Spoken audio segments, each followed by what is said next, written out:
పరిశుద్ధ గ్రంథంలోంచి కొన్ని లేఖన భాగాలను చదువుకుందాము. దయచేసి 133వ కీర్తన, సామ్ 133 మొదటి వచనం నుండి చదువుతున్నాను. దయచేసి గమనించండి. సహోదరులు ఐక్యత కలిగి నివసించుట ఎంత మేలు, ఎంత మనోహరము. అది తల మీద పోయబడి అహరోను గడ్డము మీదగా కారి అతని అంగీల అంచు వరకు దిగజారిన పరిమళ తైలము వలె ఉండును. సియోను కొండల మీదకి దిగివచ్చు హెర్మోను మంచు వలె ఉండును. ఆశీర్వాదమును శాశ్వత జీవమును అచ్చట ఉండవలెనని యెహోవా సెలవిచ్చుచూ ఉన్నాడు. దేవుడి వాక్య భాగం దీవించే రీతిగా చిన్న ప్రార్థన చేస్తాం. మమ్మల్ని మిక్కిలిగా ప్రేమించినటువంటి మా ప్రియ రక్షక మా యేసయ్య, ఈ యొక్క మధ్యాహ్న కాలపు సమయంలో నాయన ఇంతవరకు మీరు చూపిన కృపను బట్టి స్తుతించుచూ ఉంటున్నాం. వాతావరణాన్ని కూడా నాయన మీరు అనుకూలపరిచి వర్ష ఆటంకం ఏమీ లేకుండా ఉదయానికి నాయన చక్కటి వాతావరణాన్ని మీరు కల్పించిన విధానాన్ని బట్టి వందనాలు. మేమందరం కూడా మీ యొక్క సన్నిధిలో చేరి మిమ్మల్ని ఆరాధనలో మరి స్తుతించగలిగాము, గణపరచగలిగాము. అలాగనే మా ప్రభువా తదుపరి వాక్యోపదేశంలోనికి ప్రవేశించి ఉంటుండగా నిలవబడిన నేను మట్టివాడును మీ యొక్క శిలువ చాటును మరుగుపరిచి పరిశుద్ధాత్మని యొక్క సహాయము చేత మా హృదయాలకు కావలసినటువంటి వాక్యాన్ని మీరే మాకు వినిపింపచేయుదురని, వినగలిగినటువంటి చెవులు, గ్రహించగలిగినటువంటి మనస్సు, పాటించగలిగినటువంటి వినయము మాకు అనుగ్రహించి మీరే మహిమ పొందుదురని యేసుక్రీస్తు వారి ఘనమైనటువంటి నామములో స్తుతించి వేడుకొనుచున్నాము తండ్రి, ఆమేన్. ప్రభునందు ప్రియులారా, ఇక్కడ మనం చదువుకున్నటువంటి వచన భాగంలో కీర్తనాకారుడు సహోదరుల యొక్క ఐక్యత అనగా రక్షించబడినటువంటి లేక దేవునిలో చేర్చబడినటువంటి వారికి కలిగేటువంటి ఉండవలసినటువంటి స్టేటస్ ఏంటో ఇక్కడ తెలియచేస్తూ ఉంటున్నాడు. ఆత్మీయంగా ఉండవలసినటువంటి స్థానము అనగా సంఘములో తన యందు విశ్వసించినటువంటి ప్రతి ఒక్కరిని కూడా ఇక్కడ ప్రేరేపిస్తూ ఉంటున్నాడు. ఏంటి అని అంటే, సహోదరులు ఐక్యత కలిగి నివసించుట ఎంత మేలు, ఎంత మనోహరము అని అంటున్నాడు. దేవునిలో ఉండేటువంటి ఘనమైనటువంటి స్థానము, ఘనమైనటువంటి మేలు, ఆయనలో ఉన్నటువంటి ఆ యొక్క మనోహరత్వము, ఆయనలో ఉన్నటువంటి ఆ యొక్క మరి తేజస్సు, ఆయన సన్నిధిలో ఉండేటువంటి ఆ యొక్క ప్రసన్నత ఈ భూమి మీద తన యందు విశ్వసించి ఆరాధించేటువంటి బిడల్లో కూడా ఉండేటువంటి అనుభవాన్ని దేవుడు పెట్టాడు. అది దేవుడు మనకిచ్చినటువంటి గొప్ప అనుభవం. సామాన్య ప్రజానికానికి లేనటువంటి స్థానము, సామాన్యంగా లోకములో గనులుగా ఎంచబడినటువంటి వారికి లేనటువంటి అనుభవము, రక్షించబడినటువంటి బిడలకు ఆయన ఆ అనుభవంలో ఉండేటువంటి గొప్ప మేలును ఆయన మనకు తెలియచేస్తూ ఉంటున్నాడు. ఐక్యతలో ఉండేటువంటి మేలు, ఐక్యతలో ఉండేటువంటి మనోహరము అనగా విశ్వాసి యొక్క హృదయము, ఆరాధించేటువంటి వాని యొక్క హృదయము ప్రభు సన్నిధికి వచ్చినప్పుడు ప్రభు యొక్క ప్రసన్నతను ఏకీభవించేవారుగా, ప్రభు యొక్క మేలులో ఏకీభవించేవారుగా, ప్రభు యొక్క ఆరాధనలో ఏకీభవించేవారుగా, దేవునిలో ఏక హృదయముతో, ఏక ఆత్మతో, ఏక మనస్సుతో, ఏక స్వరముతో, ఏక భావముతో, ఏక ఆలోచనతో ప్రభువును ఏ రీతిగా సంఘము ఆరాధించాలి, ఏ రీతిగా సేవించాలి అనే విషయాన్ని దావీదు మనకి ఇక్కడ తెలియచేస్తూ ఉంటున్నాడు.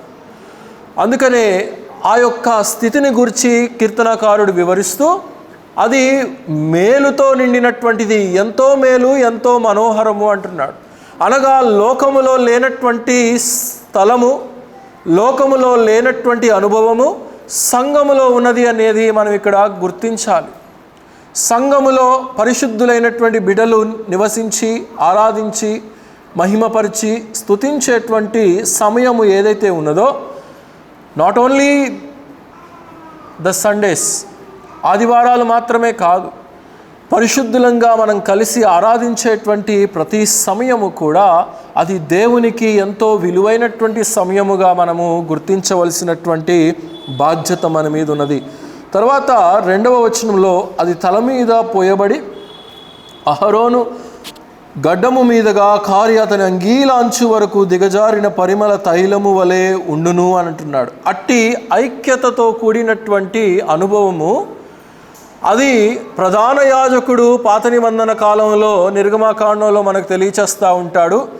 మరి ప్రధాన యాజకుడు తన యొక్క ఆ యొక్క ఒలీవ నూనెను మోషేకు తెలియచేస్తూ 28వ అధ్యాయంలో ఆ యొక్క ఒలీవ నూనెలో సుగంధ పరిమళ తైలములను, అనగా దాంట్లో ఉండవలసినటువంటి గంధపు చెక్కలను, దాంట్లో మరి కలపవలసినటువంటి మరి ఆ అచ్చ జటామాంసి కానీ, దాంట్లో కలపవలసినటువంటి సమస్తమైనటువంటి ఆ యొక్క పర్ఫ్యూమ్స్ ఏవేవైతే ఉన్నాయో, పర్ఫ్యూమ్స్కి తగినటువంటి ఆ యొక్క మూలాలు ఏవైతే ఉన్నాయో వాటన్నిటిని కూడా ఆ ఒలీవ నూనెలో ప్రధాన యాజకుడు సిద్ధము చేసిన తర్వాత, అనగా అహరోను సిద్ధం చేసిన తర్వాత అది ఆ యొక్క ప్రధాన యాజకుని యొక్క తల మీద పోయబడినప్పుడు ఆ యొక్క నూనె, ఆ యొక్క పరిమళ తైలము ఆ యొక్క తల మీద నుంచి కూడా దిగువ భాగమునకు అది క్రిందకు వస్తుంది.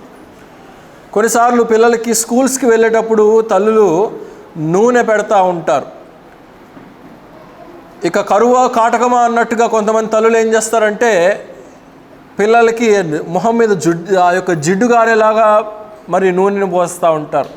ఏదో తలకి కావలసినంత మట్టుకు ఆ తలకు కావలసినటువంటి బలం వరకు కొంత పెడితే పర్లేదు, కానీ రోజంతా కూడా వాడి ముఖం జిడ్డు గారిపోయి ఆ తల మీద ఉన్నటువంటి నూనె అంతా కూడా మొహం మీదకి వచ్చేసి మరి ఎక్కువ పెట్టేసి వేస్ట్ చేసేస్తూ ఉంటారు కొన్నిసార్లు తల్లులు.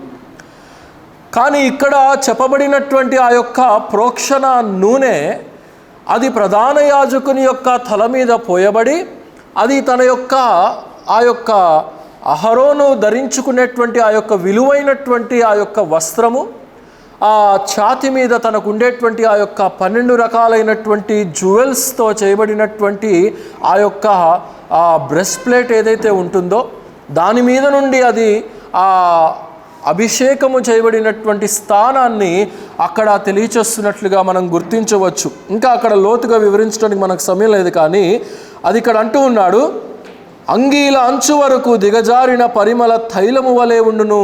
సహోదరుల యొక్క ఐక్యత ఏ రీతిగా ఉండాలి అనంటే అది తల మీద మొదలుకొని అరికాలు వరకు కూడా మరి ఆ యొక్క ఐక్యతతో కూడినటువంటి అనుభవము, ఆ యొక్క స్థానము, ఆ యొక్క మరి పరిమళ తైలము, మరి ఆ యొక్క పర్ఫ్యూమ్ సువాసన రావాలి అంటున్నాడంటే వ్యక్తుల మధ్య ఉండేటువంటి ప్రేమ, సహోదరుల మధ్య ఉండేటువంటి ఆ యొక్క ప్రభు యొక్క ప్రేమ, ప్రభు యొక్క సామీప్యత, ప్రభు యొక్క ఆత్మీయమైనటువంటి బంధము ఏదైతే ఉన్నదో ఆ ఐక్యత ఆ వ్యక్తి యొక్క శరీరము తల మొదలుకొని అరికాలు వరకు కూడా ఆ ప్రేమను కనుపరిచేవారుగా ఉండాలి అనేది దాని యొక్క ఉద్దేశమై ఉంటున్నది.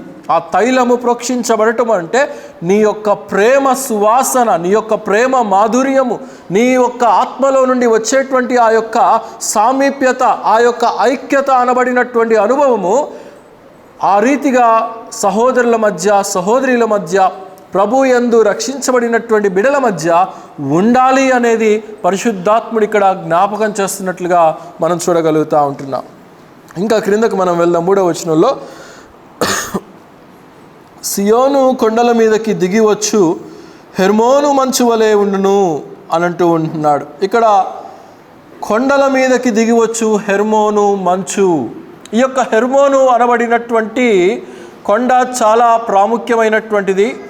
మన ఈ యొక్క మధ్యాహ్న కాలపు అంశము కూడా హెర్మోను పర్వతాన్ని గురించి మనం ధ్యానించబోతూ ఉంటున్నాం. అయితే ఈ యొక్క మంచు హెర్మోను పర్వతము మీద దిగి వచ్చేటువంటి మంచు వలె ఉండును అని చెప్పి ఇక్కడ తెలియచేస్తూ ఉంటున్నాడు. హెర్మోను పర్వతము ఇశ్రాయేలు దేశములో ఉన్నటువంటి పర్వతము. సర్వసాధారణంగా ఏదైనా ఒక భూభాగము చుట్టూ కూడా కొన్ని పర్వతాలు కొన్ని కొండలు ఉండటము సహజము. మన దేశానికి కూడా పర్వతాలు ఉన్నాయి. ఏంటా పర్వతాలు? ఏంటి? హిమాలయ పర్వతాలు. ఎటువైపు ఉన్నాయి అవి?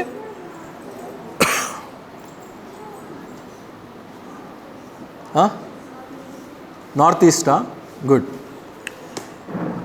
ఆ యొక్క దేశం చుట్టూ కూడా అది ఒక సరిహద్దులాగా, మరి మనకు ఏ రీతిగా అయితే హిమాలయాలు ఉన్నాయో అదే రీతిగా ఇశ్రాయేలు దేశము చుట్టూ కూడా చాలా పర్వతాలు ఉన్నాయి. కానీ ఆ పర్వతాలన్నిటిలో కూడా ముఖ్యమైనటువంటిది యొక్క హెర్మోను పర్వతం అనబడినటువంటి అది. ఎందుకు అనంటే అది ఉన్నతమైనటువంటి చాలా ఎత్తుగా ఉన్నటువంటి స్థలములో ఉన్నటువంటిది. సముద్ర మట్టము నుంచి సీ లెవెల్ నుంచి సుమారుగా 9,000 అడుగుల ఎత్తుగా ఆ యొక్క పర్వతం యొక్క శిఖరము ఉంటుంది.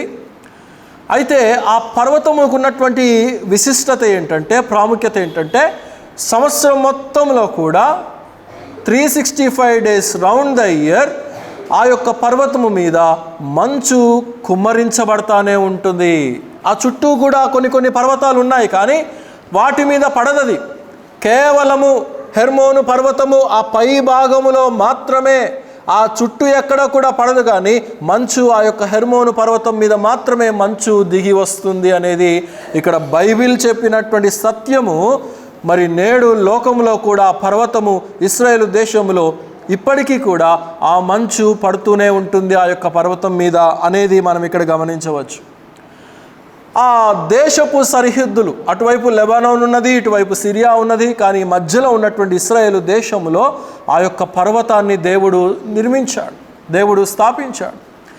అయితే ఆ యొక్క పర్వతము మరి ఒక విశ్వాసికి సాదృశ్యముగా ఉన్నది అనేది మనం ఇక్కడ గమనించాలి. ఆ యొక్క హెర్మోను పర్వతము రక్షించబడినటువంటి విశ్వాసికి గుర్తుగా ఉన్నది. It రిసెంబల్స్ to a believer who is cleansed in the blood of Christ. క్రీస్తు రక్తములో శుద్ధీకరించబడి ఆయన ద్వారా అంగీకరించబడినటువంటి వారికి గుర్తుగా ఉన్నది అనేది మనం ఇక్కడ గమనించాల్సినటువంటి విషయం ప్రియులారా.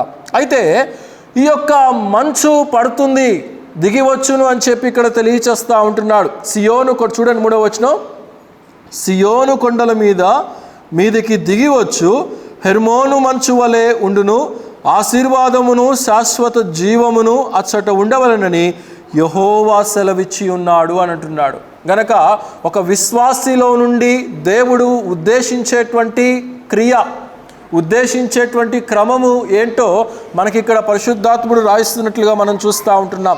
అయితే ఒక 4 విషయాలు మాత్రం ఈ యొక్క మధ్యాహ్న కాల సమయంలో ఈ పర్వతాన్ని గురించి మనం ధ్యానం చేసుకుందాము. ఇందాక ఆల్రెడీ చెప్పాను కదా, ఈ యొక్క పర్వతము చాలా ఉన్నతమైనటువంటి ఎత్తైనటువంటి పర్వతముగా ఇది దేవుడు అక్కడ మరి సృష్టించినట్లుగా మనం చూస్తూ ఉంటున్నాం. ఆ పర్వతము ఏ రీతిగా అయితే ఉన్నతమైనటువంటి రీతిలో ఉన్నదో, చాలా ఎత్తైనటువంటి స్థితిలో ఉన్నదో, దేవుని యందు రక్షించబడినటువంటి బిడలకు కూడా దేవుడు అలాంటి ఘనమైనటువంటి స్థితినే ఇచ్చి ఉంటున్నాడు. అలాంటి హెచ్చైనటువంటి స్థితినే దేవుడు ఇచ్చి ఉంటున్నాడు. దేవుడు అలాంటి గొప్ప అనుభవంలో పెట్టాడు. అందుకే మొదటి వచనంలో దేవుడు ఆ మాటను తెలియచేస్తూ ఉంటున్నాడు. కనుక దేవునిలో నిలిచి ఉండేటువంటి బిడల యొక్క స్థితి ఎంత మేలు, ఎంత మనోహరము అంటున్నాడు. కనుక అది ఎంతో ఎక్కువైనటువంటి స్థానం. అది మానవునికి అది అవసరం లేకపోయినా, అంతటి అర్హత లేకపోయినా కానీ దేవుని ప్రేమించి దేవుని యొక్క కృప ద్వారా ఆ గొప్ప అనుభవంలో దేవుడు మనల్ని ఉంచినట్లుగా ఇక్కడ మనం చూడగలుగుతూ ఉంటున్నాం. కనుక దేవుని యొక్క ఉద్దేశం ఏంటంటే, ఆ ఎత్తైనటువంటి పర్వతము గనక ఏ రీతిగా అక్కడ దేవుడు ఉంచాడో అదే రీతిగా ఒక విశ్వాసి కూడా దేవునిలో రక్షించబడిన తరువాత ఉన్నతమైనటువంటి స్థలములోనే ఉండాలి. దిగి రాకూడదు, క్రిందకు పడకూడదు. సాతాను ద్వారా కానీ, పాపము ద్వారా కానీ, ఈ లోకంలో ఉండేటువంటి మాయ వలన కానీ, ఛాయ వలన కానీ, అనేక రకాలైనటువంటి డిప్రెషన్ వలన కానీ, ఏ విధము చేతనైనా కానీ ఒక విశ్వాసి దేవుడు నిలబెట్టినటువంటి స్థలములో నుండి క్రిందకు పడిపోకూడదు అనేది దేవుని యొక్క ఉద్దేశం. దేవుని యొక్క ఆలోచనలు అంత ఉన్నతమైనటువంటివి మన పట్ల. దేవుని యొక్క జ్ఞానము చొప్పున మన జీవితాలను నడిపిస్తూ ఉంటుండగా ఆ జ్ఞానం ఏం చేస్తుందంటే మనల్ని ఉన్నతమైనటువంటి స్థలములో దేవుడు మనల్ని పెట్టి ఉంటున్నాడు. మనము మన అవివేకము చేత, మనము మన బుద్ధిహీనత చేత, మనము మనలో ఉండేటువంటి దౌర్బల్యత చేత కొన్నిసార్లు ఏం చేస్తున్నామంటే క్రిందకు పడిపోతూ ఉంటున్నాం. దేవుడు ఉంచినటువంటి స్థానములో ఉండట్లేదు మనం. దేవుడు నిలబెట్టినటువంటి స్థలంలో ఉండట్లేదు మనం. ఒక మాట చదివండి, 18వ కీర్తన తిప్పండి. 18వ కీర్తన 16వ వచనం. 18:16.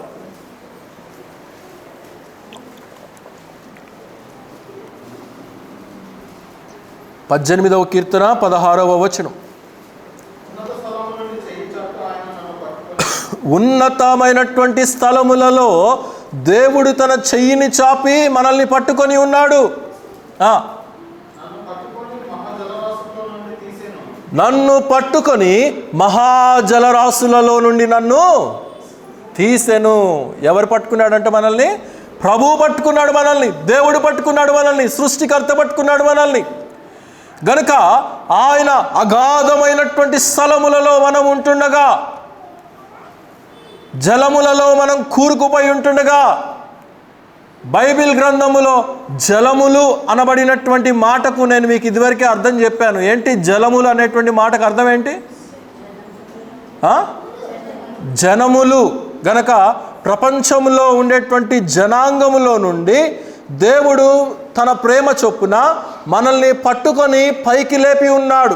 అగాధ స్థలములో అనగా పాపములో, చీకటిలో, నరకములో పోవలసినటువంటి దారిలో మనం ఉంటుండగా దేవుడు ఏం చేశాడంటే తన చేతితో మనల్ని, తన చెయ్యి చాపి, he stretched out his hand, అంటే తన ప్రేమను మన పట్ల వ్యక్తపరిచాడు. తన చెయ్యి చాపటం అంటే తన ప్రేమను.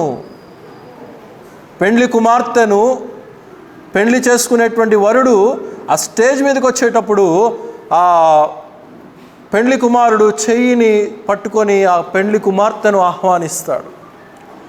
కనుక తన ప్రేమను చాటి చెప్తున్నాడు. క్రీస్తు కూడా తన సిలువ ద్వారా తన ప్రేమను చాటి చెప్పాడు. తన చెయ్యిని చాపటం అనగా తన క్రియల ద్వారా తన కార్యాన్ని చేపెట్టాడు, చాటాడు ప్రపంచానికి. ఇదిగో ఇది నా క్రియ, ఇది నా యొక్క చేతి పని, ఇదిగో నేను మీ కొరకు సిలువలో మరణించి తిరిగి లేస్తున్నాను మీ యొక్క పాప క్షమాపణ కొరకు. మీరు అగాధములో ఉంటుండగా, మీరు నశించేటువంటి స్థానములో ఉంటుండగా నేను మీకు ఒక హెచ్చైనటువంటి స్థానాన్ని ఇవ్వాలని నేను మీకు ఇష్టపడుతున్నాను. కనుక ఇదిగో నేను నా యొక్క చేతిని చాపి నేను మిమ్మల్ని పట్టుకొని ఉన్నాను. కనుక you should not fall down. చాలామంది నేడు చేస్తున్నటువంటి తప్పిదం ఏంటంటే ఆత్మీయంగా దేవుడు ఉంచినటువంటి స్థానంలో నిలవలేకపోతున్నారు. దానికి కారణము లోకంలో ఉండేటువంటి భ్రమలు కావచ్చు, దానికి కారణము దేవుని పైన ఎక్కువైనటువంటి ప్రేమ లేకపోవటాన్ని గురించి కావచ్చు, దానికి కారణము వాక్యాన్ని సరిగ్గా చదవలేకపోవటం కావచ్చు, దానికి కారణము బలంగా ప్రార్థన చేసుకునేటువంటి అనుభవం లేకపోవటం కావచ్చు, దానికి కారణము పరిశుద్ధులతో ఉండవలసినటువంటి సామీప్యత, దేవుడు అనుగ్రహించినటువంటి ఆ యొక్క సన్నిధిలో ఉండేటువంటి ఆ యొక్క సంబంధము సరిగ్గా వెంబడించలేకపోవటైనా కావచ్చు. Whatever might be the reason, many are falling behind. కనుక చాలామంది క్రిందకు పడిపోతున్నటువంటి వారిగా మనం చూడగలుగుతూ ఉంటున్నాం. అక్కడే 18వ కీర్తనలోనే 33వ వచనం చదవండి. 33వ వచనం. ఆయన నా కాళ్ళను జింక కాళ్ళ వలె చేయుచున్నాడు, ఎత్తైనటువంటి స్థలముల మధ్య మనల్ని నిలుపుతూ ఉంటున్నాడు. ఎక్కడ నిలబెట్టాలనుకున్నాడండి దేవుడు మనల్ని? ఎత్తైనటువంటి స్థలముల మీద దేవుడు మనల్ని నిలబెట్టాలనుకుంటున్నాడు. మానవుని యొక్క ఆలోచన చంచలత్వమైనటువంటిది. మానవుని యొక్క మనసు ఒక సరి అయినటువంటి నిమగ్నత లేనటువంటిది, సరి అయినటువంటి నిర్ణయానికి కట్టుబడి జీవించేటువంటి స్థితి లేనటువంటిది మానవుని యొక్క మనసు. అందుకే దిగజారిపోవటం, అందుకే చెడు అలవాట్లకు బానిసలైపోవటం, చెడు సహవాసాలకు బానిసలైపోవటం, దేవుడు ఏదైతే వద్దంటున్నాడో దానిని వెంబడించుట ద్వారా ఆ స్థానాన్ని కోల్పోతున్నామనే విషయము చాలామంది నేడు ప్రపంచంలో గుర్తించుకోలేకపోతూ ఉంటున్నారు. దానికి కారణము పాపాన్ని వెంబడిస్తూ ఉంటున్నారు. చెడు సహవాసాలు, చెడు వ్యసనాలు, త్రాగుడు, సిగరెట్లు, వ్యభిచారము, అనేక రకాలైనటువంటి పాపాలు లోకంలో ఏవైతే ఉన్నాయో వాటిని అనుసరించి మానవుడు తప్పిపోయాడు. విశ్వాసి కూడా దేవుడు ఇచ్చేటువంటి అనుభవంలో నుండి వీటిలో నుండి తప్పిపోయేటువంటి అవకాశం ఉన్నది. డాక్టర్లు చెప్పేది ఏంటంటే ఒక సిగరెట్ కాలిస్తే 10 నిమిషాల యొక్క ఆయుష్ క్షీణించిపోతుందంట. 1 cigarette is equal to 10 minutes. నీ యొక్క జీవనం, నీ యొక్క లైఫ్ స్పాన్, దేవుడు నిర్ణయించినటువంటి ఆయుష్ ఏదైతే ఉందో తగ్గిపోతుంది. అలాగ రోజుకి ఎన్ని తాగుతారో కొంతమంది. నాకు స్కూల్లో ఒక ఆయన రోజు కలుస్తాడు. నేను వద్దురా బాబు అనుకున్నా కానీ వచ్చి నా పక్కనే నిలబడతాడు. పిల్లల్ని పికప్ చేసుకోవడానికి నేను వెళ్తాను. చాలాసార్లు స్కిప్ చేయడానికే ప్రయత్నిస్తాను, కానీ వచ్చి సార్ అని చెప్పి మాట్లాడుతుంటే చాలు ఇక మాధుర్యము వెదజల్లుతాడు నా పక్కకు వచ్చి. ఎట్లా తప్పించుకోవాలి వీడిని అని చెప్పేసి కొన్నాళ్ళు ఏం చేశానంటే లేట్గా వెళ్ళిపోతూ ఉన్నాను. స్కూలు 12 గంటలకు వదిలితే నేను 12 గంటలకు ఇక్కడి నుంచి మొదలయ్యి స్కూల్కి వెళ్ళి పికప్ చేసుకొని ఉంటున్నాను. అలా చేస్తూ ఉంటున్నాను. ఈ మధ్య స్కూల్ వాళ్ళు ఏం చేస్తున్నారంటే త్వరగా వదిలిపెట్టేస్తూ ఉంటున్నారు. వాళ్ళకు కొంచెం బ్లాక్స్ డివైడ్ చేసి. అందుకని ఇక నాకు దప్పట్లేదు, ఆయనతో నాకు సహవాసం దప్పట్లేదు. కనుక నేను చెప్పాను, మీరు ఏమనుకోవద్దు, మీరు అది తాగేసి వస్తే నాకు అది కొంచెం స్మెల్, నాకు ఏదో ఒక రాగం ఉంది నాకు, మీరు ఏమనుకోవద్దండి అని చెప్పేసి అన్న. అలాగే సార్ అని చెప్పేసి ఈ మధ్య కొంచెం ఏం చేస్తున్నాడంటే, ఇంకా ఆయన ఎప్పుడు తాగుతున్నాడో నాకు తెలియదు, కానీ నా దగ్గరికి వచ్చినప్పుడు మాత్రము ఆ పరిమళం వెదజల్లకుండా వస్తున్నాడు. చెప్పాను, ఎందుకు సార్ మానేయండి అని చెప్పాను. ఒకప్పుడు త్రాగేవాడిని సార్, నేను చాలా తాగేవాడిని, ఇప్పుడు మానేశాను అన్నాడు. మరి ఇది మాత్రం ఎందుకు? మీకు 3 చిన్నపిల్లలు ఉన్నారు, ఆ 3 భవిష్యత్తుని బట్టి మీరు ఇది కూడా మానేయచ్చు కదా అని చెప్పేసి అంటే, అబ్బాయి చాలా కష్టం సార్, ఇది మానలేకపోతున్నాను అని చెప్పేసి అంటున్నాడు. రోజుకి ఎన్ని కాలుస్తారంటే ఎన్నో చెప్పాడు, నాకు గుర్తులేదు, 10 కాలుస్తాడో 15 కాలుస్తాడో తెలియదు. అంటే తన ఆయుష్ ఎంతగా క్షీణించిపోతుందో ఒక చిన్న ఎగ్జాంపుల్ కొరకు నేను చెప్తుంటున్నాను. కాబట్టి ఆ యొక్క పాపమును వెంబడించుట ద్వారా దేవుడిచ్చినటువంటి విలువైనటువంటి ఆయుష్ కానీ, విలువైనటువంటి జీవితము కానీ, విలువైనటువంటి స్థానము కానీ మానవుడు తన యొక్క అవిధేయత చేత కోల్పోతున్నాడు. కనుక అలాంటి విఘ్నత లేనటువంటి మానవులు నేడు అనేక మంది ఉంటున్నారు. రోమీయులకు రాసిన పత్రిక 3వ అధ్యాయము 23వ వచనంలో ఒక చక్కటి మాట అంటాడు కదా, ఏలయనగా అందరూ పాపము చేసి దేవుడు అనుగ్రహించు మహిమను పొందలేకపోతూ ఉంటున్నారు. అందరూ పాపము చేసి అనగా అందరూ కూడా అవిధేయమైనటువంటి మనస్సు కలిగి ఉండటం ద్వారా, దేవునిని వెంబడించాలనేటువంటి మనస్సు కానీ, దేవునిని దర్శించాలనుకున్నటువంటి మనస్సు కానీ, దేవుని యొక్క సహవాసములో మెలగాలనేటువంటి మనస్సు లేకపోవటం ద్వారా పాపమునకు ఈడువబడుతూ ఉంటున్నారు. కనుక all have sinned and they have fallen short. వారు దేవుడు అనుగ్రహించేటువంటి కృపకు వారు తక్కువైపోయారు, దేవుని మహిమకు తక్కువైపోయారు అనేది అక్కడ పౌలు భక్తుడు చాలా చక్కగా తెలియజేస్తూ ఉంటున్నాడు. ఒకసారి ఒక గెజిటెడ్ ఆఫీసరు రోజు కూడా ఇంటికి రాగానే త్రాగుతూ ఉంటాడంట. గెజిటెడ్ ఆఫీసర్ అంటే చాలా ఉన్నతమైనటువంటి ర్యాంకు. వాళ్ళు మనలాగా బ్లూ పెన్ను, రెడ్ పెన్లు ఉపయోగించరు, గ్రీన్ పెన్స్ ఉపయోగిస్తారు వాళ్ళు. అంటే ప్రభుత్వం వారికి ఇచ్చినటువంటి గొప్ప ఆధిక్యత అది. ఇక్కడ మనకు కూడా ఉన్నారు కదా అశోక్ కుమార్ గారు, ఆయన కూడా గొప్ప లెవెల్ ఆఫీసర్ కాబట్టి ఆయన కూడా గ్రీన్ పెన్ యూజ్ చేస్తారు. కాబట్టి ఆ గెజిటెడ్ ఆఫీసర్ రోజు ఆఫీస్లో బాగానే ఉంటున్నాడు, దేవుడు మంచి స్థానమే ఇచ్చాడు, కానీ ఇంటికి వచ్చి ప్రతిరోజు కూడా త్రాగుడకు బానిస అయిపోయి త్రాగుతూ ఉంటున్నాడు. భార్య చెప్పింది, పిల్లలు చెప్పారు, మార్పు రాలేదు. ఒక రోజున పని మనిషి గమనించి అందంట, ఎందుకు సార్ ఆ యొక్క విషాన్ని మీరు తాగుతున్నారు, ఆ యొక్క బూడిదను మీరు పీల్చుకుంటూ ఉంటున్నారు, మీరు చనిపోతే మీ యొక్క స్థితి ఏమైపోతుందో గమనించుకున్నారా అని చెప్పేసి ఆ పని మనిషి ఒక విశ్వాసి. ఆమె తన యొక్క యజమాని ఆ రీతిగా మారిపోవటం ఇష్టం లేక ఆమె తన యజమానికి చెప్పిందంట. ఎంతమంది చెప్పినా కానీ మార్పు చెందనటువంటి ఆ వ్యక్తి అలా స్టన్ అయిపోయి షాక్ అయిపోయాడు.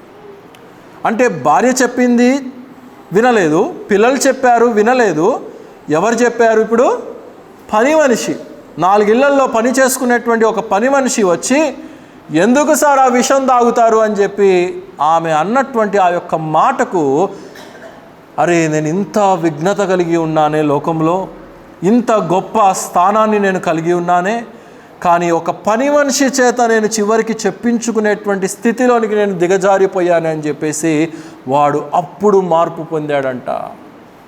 అంటే వాడు ఎంతో గొప్ప అయినటువంటి చదువును లోకంలో చదివాడు, కానీ ఏ చదువు లేనటువంటి ఒక సామాన్య స్త్రీ చెప్పినటువంటి మాటలు తన జీవితాన్ని వెలిగింపచేశాయి.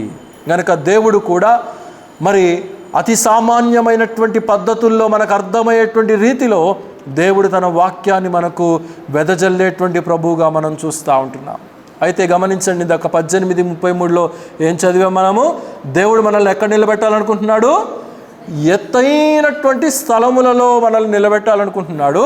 అలాగ నిలబెట్టడానికి మనకేం చేస్తున్నాడంటే ఆయన మన కాళ్ళను జింక కాళ్ళ వలె చేస్తున్నాను అని చెప్పి అంటున్నాడు. జింక యొక్క కాళ్ళు చాలా సన్నగా ఉంటాయి. మన ఇంట్లో ఊడ్చుకునేటువంటి చీపురు ఉంటుంది కదా, ఆ చీపురు అంత సైజు కూడా ఉంటాయో ఉండదో నేనైతే దగ్గర నుంచి చూడలేదు. కానీ ఆ యొక్క బేస్ ఏదైతే ఉందో, జింక యొక్క పాదాల యొక్క బేస్ ఏమంటారు దాన్ని? గిట్ట అంటారా? ఆ యొక్క బేస్ ఏదైతే ఉందో దానికి పట్టు ఎక్కువ. అది స్లాంట్గా ఉండేటువంటి కొండ మీద కూడా అలా చెంగున అది పైకి ఎగరగలదు. ఎగరటం మాత్రమే కాదు, అక్కడ ఒక సెకండ్ ఆగాలన్నా కానీ అది ఆగగలదు, అంతటి గ్రిప్ ఉంది దానికి. అలాగే మేకలకు కూడా కొన్నిసార్లు అలాంటి గ్రిప్పును దేవుడిచ్చి ఉంటున్నాడు. కాబట్టి అంటే పడిపోకుండా పైకి ఎక్కటమే కానీ దానికి పడిపోవటం తెలియదు, జారిపోవటం తెలియదు. అలాగే విశ్వాసి కూడా ఆ హెర్మోను పర్వతము ఎంత ఎత్తుగా ఉన్నదో దేవుడు కూడా విశ్వాసి యొక్క జీవిత విధానాన్ని జింక కాళ్ళ వలె దేవుడు స్థిరపరచాలని దేవుడు ఇష్టపడుతున్నాడు. ఏనుగు కాళ్ళ వలె అని చెప్పచ్చు కదా. ఏనుగు కాళ్ళు చాలా దృఢంగా ఉంటాయి, ఈ పిల్లర్ అంత సైజులో ఉంటాయి ఒక్కొక్క ఏనుగు కాళ్ళు. కానీ దానిలో అంతటి పట్టు ఉండదు. అందుకే దేవుడు అక్కడ జింక కాళ్ళు అంటే విశ్వాసి కూడా దేవునిని పట్టుకొని ఉండాలి, దేవుని యొక్క ఆత్మీయతను పట్టుకొని ఉండాలి. ఆ ఆత్మీయతలో అంతకంతకు అలా పట్టుకొని ఆ కొండ శిఖరము పైకి ఆ జీవి కనుక ఏ రీతిగా అయితే ప్రాకుతా వెళ్ళిపోతుందో, విశ్వాసి కూడా దేవునిని ఆధారం చేసుకొని, ప్రభువును ఆధారం చేసుకొని అంతకంతకు పైకి వెళ్ళిపోవాలి, కానీ దిగజారినటువంటి అనుభవం ఉండకూడదు అనేది మనకు అక్కడ నేర్పిస్తూ ఉంటున్నాడు. ఇందాక మనం పాట పాడుకున్నాం కదా, నీలో నేనుండుటే నాలో నీవుండుటే నీవు నాకు ఇచ్చినటువంటి ఆత్మీయమైనటువంటి అనుభవము. ఎక్కడుంది ఆ మాట చెప్తారా? నీలో నేనుండుట నాలో నీ ఉండుట అనేటువంటి మాట.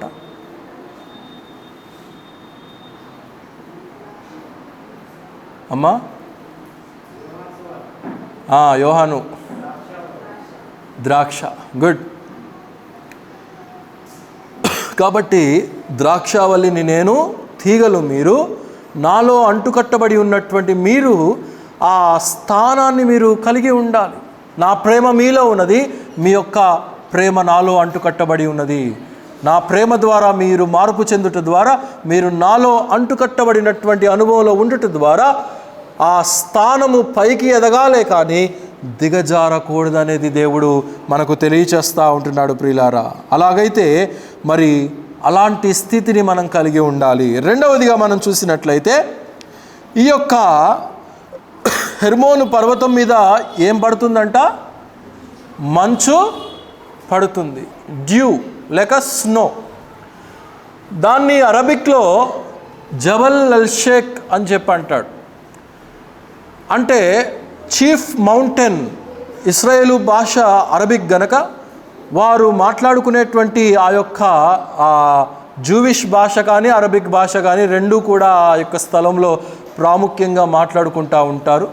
అయితే మరి ఆ చీఫ్ మౌంటైన్ మీద, ఆ ప్రధానమైనటువంటి మౌంటైన్ మీద ఆ మంచు కుమ్మరించబడుతుంది అని మరి పరిశుద్ధ గ్రంథం ద్వారా మనం గ్రహించగలుగుతూ ఉంటున్నాం.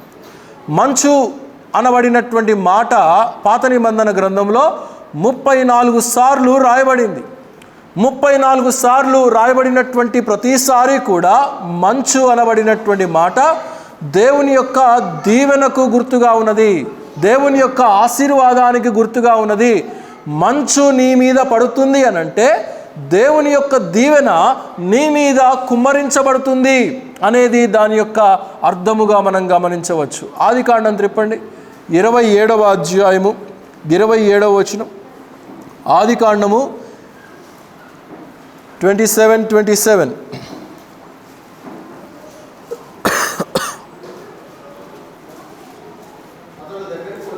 అతడు దగ్గరికి వచ్చి అతనిని ముద్దు పెట్టుకొనెను. అప్పుడు అతడు అతని వస్త్రములను వాసన చూచి అతన్ని దీవించి ఇట్లా నేను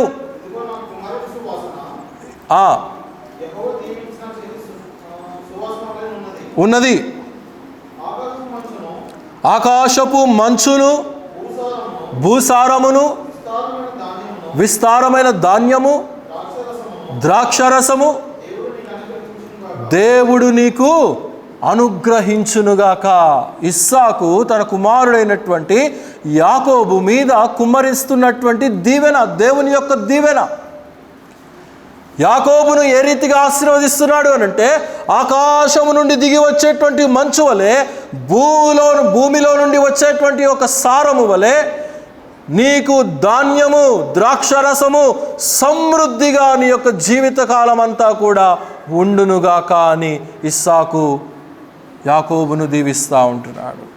అలాంటి దీవెన, ఆకాశము నుండి వచ్చేది దీవెన, పరలోకములో నుండి వచ్చేది దీవెన.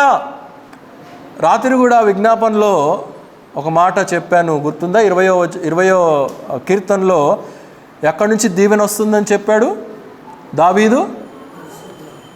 పరిశుద్ధ స్థలములో నుండి, పరిశుద్ధ ఆకాశములో నుండి దీవెన కుమ్మరించబడుతుంది. నీవు నన్ను అంగీకరించుదువుగాక, నీవు నా మీద నీ యొక్క ఆశీర్వాదమును కుమ్మరించుదువుగాక, నీవు నన్ను ఉద్ధరించుదువుగాక అనే మాటలు అక్కడ కీర్తనకారుడు మాట్లాడుతూ, అది పరలోకములో నుండి వచ్చేదే కానీ ఇక మరి ఏ స్థలంలో నుండి కూడా అది వచ్చేది కాదు అనేది అక్కడ పరిశుద్ధాత్ముడు రాయిస్తూ ఉంటున్నాడు. అలాగే ఇక్కడ కూడా దేవుని యొక్క దీవెన ఆకాశములో నుండి వచ్చేది. మనుషుడు శపిస్తే శాపము రాదు, మనుషుడు దీవిస్తే దీవెన రాదు, మనుషుడు ఏదో చేస్తే అది రాదు. వారు ఇలాగ నన్ను తిట్టారండి, నాకు ఏమైనా అనిపిస్తుందేమో, ఈరోజు నాకు ఏదైనా అయిపోతుందేమో అని చెప్పేసి కలవరపడవలసినటువంటి పని లేదు. ఇంటి ప్రక్కన వాడితో ఏదో గొడవ అయింది, వాడు నిన్ను ఏదో అనరాని మాట అన్నాడు, వాడు నన్ను ఇలా అన్నాడు కదా, నాకు ఈరోజు ఏదో అయిపోతుంది, నాకు ఈరోజు ఏదో ప్రమాదం వచ్చేస్తుంది అని చెప్పి ఒక విశ్వాసి ఎన్నడూ కూడా తలంచటానికి వీలు లేదనేది మనం గమనించాలి. ఆకాశములో నివసించేటువంటి పరిశుద్ధ దేవుడు మనల్ని తన దీవెన వర్షమును కుమ్మరించేటువంటి దేవునిగా, తన మంచును మన మీద వెదజల్లేటువంటి దేవునిగా మనం చూస్తూ ఉంటున్నాం. ఇశ్రాయేలీయులు అరణ్య ప్రదేశాలలో వారు ప్రయాణిస్తూ ఉంటున్నప్పుడు, ఎడారి ప్రాంతాల్లో వారు ప్రయాణిస్తున్నప్పుడు దేవుడు వారికి ఆహారాన్ని ఆకాశములో నుండి కుమ్మరించాడు. ఏ ఆహారాన్ని కుమ్మరించాడు వారికి? ఆకాశంలో నుండి మన్నాను కుమ్మరించాడు. మన్నాను కుమ్మరించడానికి మునుపు వారు ఉదయం లేచేసరికి వారికి మన్నాతో పాటు ఏం కనపడింది అక్కడ? చెప్పండి. మంచు కనబడింది. అంటే దేవుడు ఎంత జ్ఞానవంతుడో చూడండి. వీరికి ఇంతమంది వండుకోవటం అసాధ్యం గనక, ఇంతమంది 30 లక్షల జనాభాకి ఆహార సదుపాయాలు వీరు కలుగు చేసుకోవటం అసాధ్యమైనటువంటి ప్రక్రియ గనక, వీరికి నేను ఆకాశంలో నుండి నేను కుమ్మరిస్తాను ఆహారాన్ని అని చెప్పి ఊరికి ఆ యొక్క ఇసుక మీద ఆ యొక్క ఆహారాన్ని కుమ్మరిస్తే ఆ యొక్క ఆహారానికి ఏమంటిద్ది? మట్టి అంటిద్ది, మలినం అంటిద్ది. మట్టిలో ఉండేటువంటి ఆ యొక్క పదార్థాలన్నీ కూడా ఆహారానికి అంటుకుంటే ఎవరైనా తింటారా? పిల్లలు కొన్నిసార్లు చాక్లెటో బిస్కెటో తింటున్నప్పుడు క్రింద నేల మీద పడేసుకుంటూ ఉంటారు. వెంటనే మనం ఏం చేస్తాం? దాన్ని తీసి ప్రక్కకు పడేస్తాం, ఎందుకంటే దానికి మలినం అంటింది అనేది మనకు తెలుసు కనుక. కానీ దేవుడు ఏం చేశాడంటే ఇశ్రాయేలీయుల మీద కుమ్మరిస్తున్నటువంటి ఆ యొక్క మన్నా అనబడినటువంటి ఆహారము కుమ్మరించడానికి మునుపు మంచును కుమ్మరించాడు, మంచు మీద ఆహారాన్ని కుమ్మరించాడు. ఇప్పుడు ఆహారం ఏమైపోయింది? Safe. The food is safe. ఆహారము మంచులో కప్పబడింది కనుక దానికి మలినం అంటేటువంటి అవకాశము లేదు. వీరు తెల్లారి లేచిన తరువాత వారి యొక్క ఆహారాన్ని ఆ మంచు తడినంతా కూడా చక్క చేసేసుకొని ఆ యొక్క ఆహారాన్ని వారు భుజించినట్లుగా మనం చూడగలుగుతూ ఉంటున్నాం. కనుక దేవుని యొక్క ఆహారము ఏ రీతిగా భద్రపరచబడుతుందో అక్కడ మనకు కనబడతా ఉన్నది. ఫైర్ ఫైటర్స్ ఉంటారు కదా, ఫైర్ ఫైటర్స్, అగ్నిమాపక సిబ్బంది, వారు ఆ యొక్క అగ్నిని ఆర్పటానికి ముందు వారు ఏం ధరించుకుంటారు? ఫైర్ జాకెట్స్ని వారు ధరించుకుంటారు. అంటే వారు ధరించుకున్నటువంటి ఆ యొక్క జాకెట్స్ ఎంత శక్తి కలిగినటువంటివి అంటే వారు అగ్నిలో గుండా వారు వెళ్ళినా కానీ వారి శరీరానికి ఎలాంటి అగ్ని అంటదు. కవచాన్ని వారు ధరించుకొని వారు వెళ్తారు.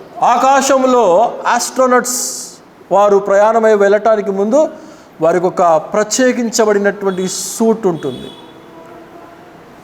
ఆస్ట్రోనట్స్ ధరించేటువంటిది. అది సుమారు ఐడియా లేదు కానీ 10 కోట్ల కంటే ఎక్కువే ఉంటుంది ఒక్కొక్క సూట్. అది వేసుకొని వెళ్తేనే తప్ప వారు అక్కడ జీవించలేరు. లేదు నేను వేసుకోకుండా వెళ్తాను, నేను పోయేది రాకెట్లోనే కదా, నేను వేసుకోకుండా పైకి వెళ్తాను అని చెప్పి అనుకుంటే ఏమైద్ది? వీడు స్పేస్లోకి కాదు పోయేది, డైరెక్ట్ పైకే పోతాడు. ఇక కాబట్టి యేసుక్రీస్తు వారు మనకేం చేశాడంటే తన రక్షణ వస్త్రము ద్వారా మనల్ని కప్పేశాడు. He surrounded us with a cloth of salvation. తన రక్షణ వస్త్రము ద్వారా మనల్ని ధరింపచేయుట ద్వారా, మన మీద ఉంచుట ద్వారా మనకి ఈ లోక మాలిన్యము ఏది కూడా మన దరి చేరకుండా దేవుడు భద్రపరుస్తున్నాడు అనేది మనం గమనించాలి. కనుక దేవుని యొక్క దీవెన మన మీద ఎంతగా కుమ్మరించబడుతుందో ఆ ఒక్క విషయము ద్వారా మనం గ్రహించుకోవచ్చు అనేది మనం ఇక్కడ అర్థం చేసుకోవచ్చు. హోషేయ గ్రంథం త్రిప్పండి 14వ అధ్యాయము 5వ వచనం.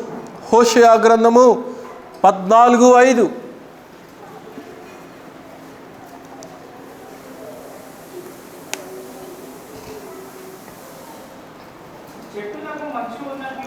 చెట్టులకు మంచు ఉన్నట్లు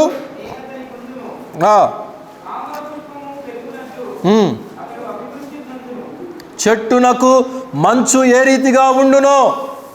ఎప్పుడైనా చూసారా చెట్టుకు మంచు ఏ రీతిగా ఉంటుందో? మనం చూడలేములేండి, ఎందుకంటే మన ఇండియాలో చాలా తక్కువ. అందులో సౌత్ ఇండియాలో ఉండేటువంటి వారికి అసలు చూసే అవకాశమే ఉండదు. నార్త్ ఇండియాలో ఆ హిమాలయాల దగ్గర మంచు ప్రదేశాల్లో ఉండేటువంటి వారికి, కాశ్మీరు అటువైపు ఉండేటువంటి వారు కొంత చూడవచ్చు చెట్టునకు మంచు ఏ రీతిగా ఉంటుందో. కొన్నిసార్లు చెట్లు గ్రీనరీ లేనప్పుడు ఆ యొక్క వింటర్ సీజన్లో అవి కప్పబడతాయి. అప్పుడు ఇక గ్రీనరీ అనేది ఎక్కడా కూడా కనబడదు, కానీ అంతటా కూడా మంచే కనబడతా ఉంటుంది. అది కూడా ఒక ప్రత్యేకమైనటువంటి అందము.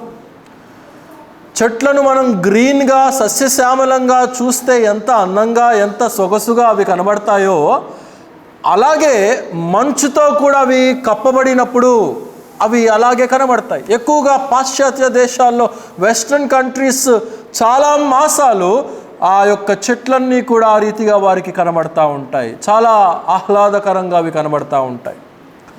కనుక ఆ చెట్టుకు గనక ఏ రీతిగా అయితే మంచు ఉన్నదో అలాగే నేను కూడా ఏమంటున్నాడు ప్రభు, నేను నీకు తోడుగా ఉంటాను. చెట్టు అనగా విశ్వాసి, మానవుడు రక్షించబడినటువంటి విశ్వాసి మరి ఆ యొక్క స్థితిని గురించి తెలియచేస్తూ నేను వారికి మంచు వలె ఉంటాను అని చెప్పి తెలియచేస్తున్నాడు.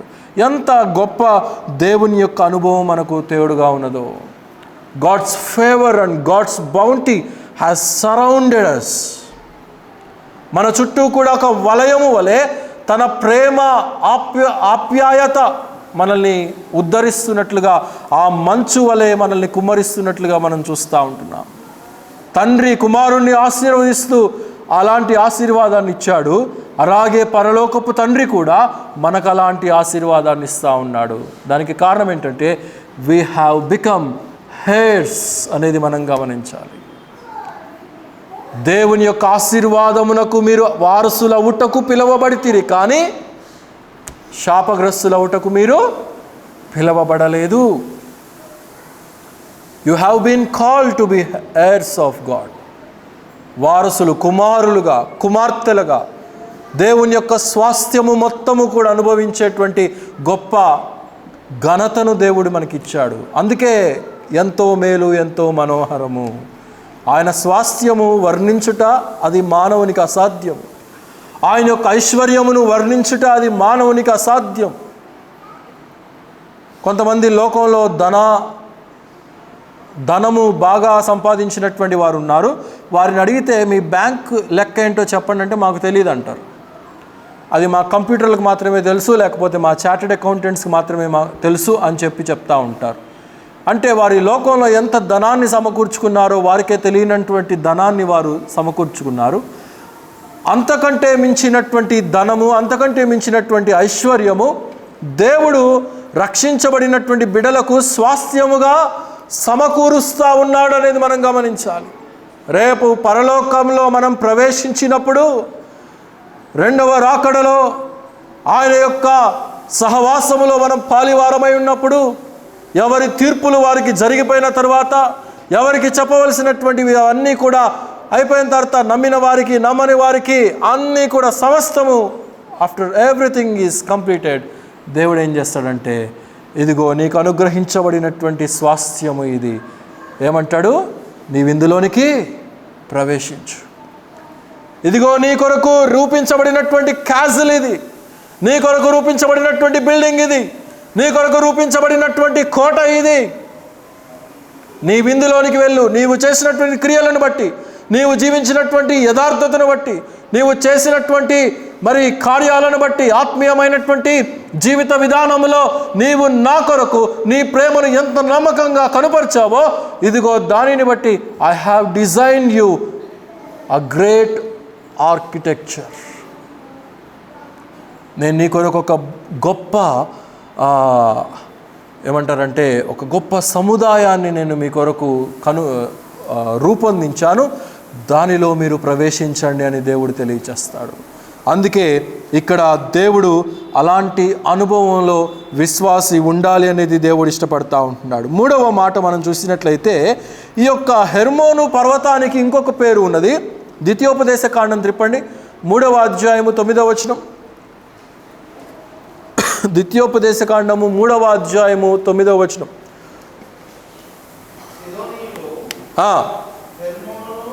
సీదోనీయులు హెర్మోనును సిరియోనును అందరూ గనుక అక్కడ హెర్మోను పర్వతమునకు మరి ఒక పేరు సీదోనీయులు పెట్టారు. సీదోనీయులు అనబడినటువంటి ఒక జనాంగం ఉన్నది.